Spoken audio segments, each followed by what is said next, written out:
Nakita ko Nagpapasalamat may... ako na iabot ako ng aking Grab driver. Oo, naka-Grab ka. Ayan po, siya si... Ay, wow. Okay, sabihin ko muna yung real name niya, ha? Ang real name niya si Ma'am Aniseta Quiamco Estilo. Hello po, ma'am. Yeah, yan ang Grab Ma'am driver Aniseta. ko. Si Ma'am Wow, Aniseta. ilang taon na si Ma'am Aniseta? 69 Okay lang bang years i-share? old. Oh, senior na senior. 5 anak. Wow. Kagagraduate ng ikalima. Oh. Kasi At maliit pa. 15 Or na. young pala. 15 ang...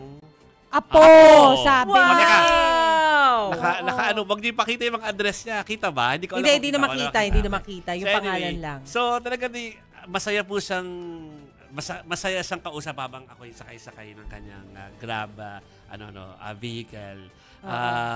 So, ang una hulaan ng age pero ayun nga, sinabi na niya na 69 sana. Pero ang pangalawa doon, Aling Aniseta ako ng Aling Aniseta. Sabi ko, Aling Ani na lang ba? Pwede bang gano'n? Sabi niya, ay nako, hindi po yan ang aking nickname. Ano daw? Sabi niya, kasi nung panahon daw niya, malayo daw ang nickname from the real name. Okay. So ano daw?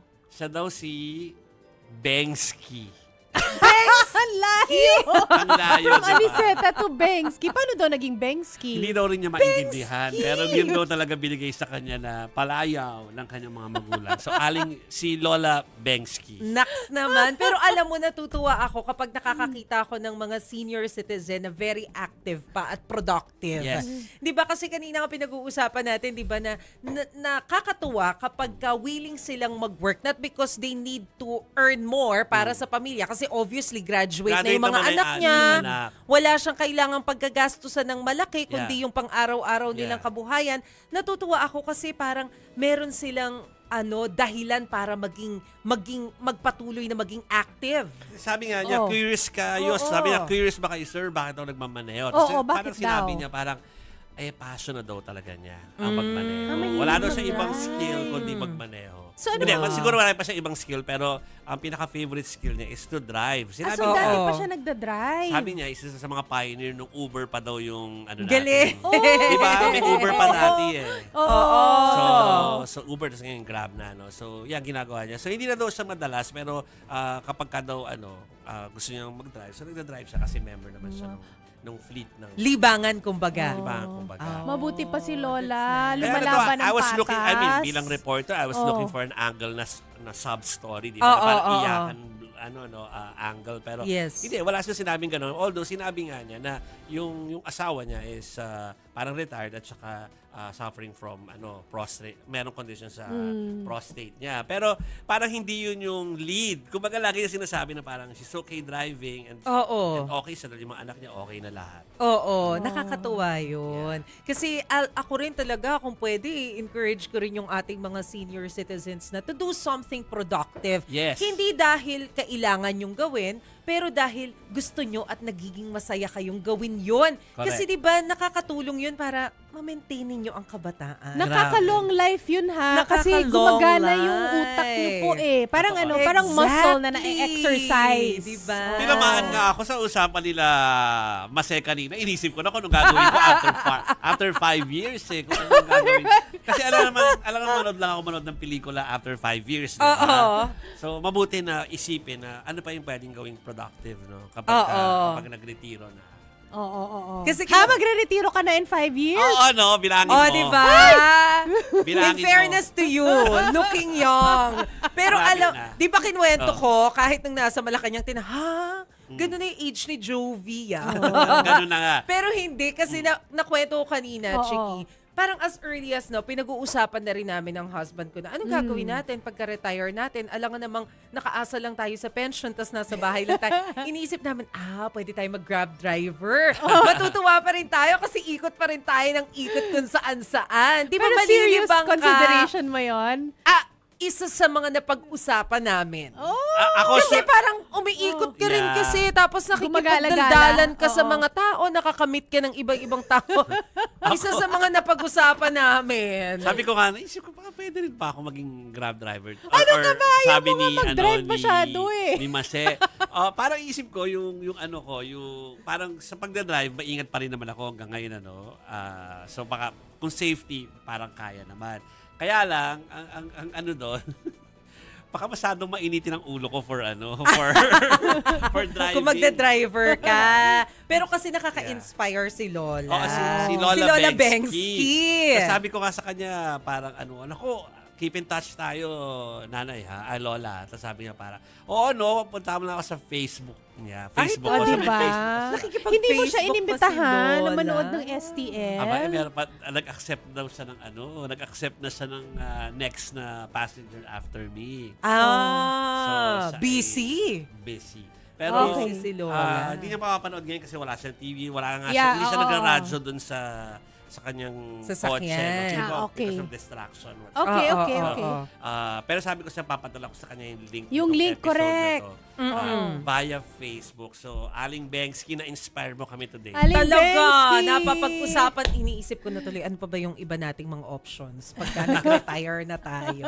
Para pa rin, active pa rin. Kailangan That's physically important. active, ha? Oo, physically, Oo. mentally Physically active active. talaga. That's important. Uy, alam mo ba yung lola ko dati, nung nabubuhay pa, every nagbabasa pa talaga ng Philippine Star. Para, alam mo yun, para manatiling sharp yung mind niya. Nagbabasa, kaya pagka kinwisby mo yun ng balita, alam niya. Oo. Diba? Yung iba, Sudoku. Isa Yun, pa diba? yan. Yung numbers yun, in correct. Japanese game. Itong mga staff natin, humihingi ng number ni Lola Bengski. Bakit? Kayo talaga, gagawa nyo ng story si Lola Bengski, Kasi ang ha? cute ni Lola Bengski.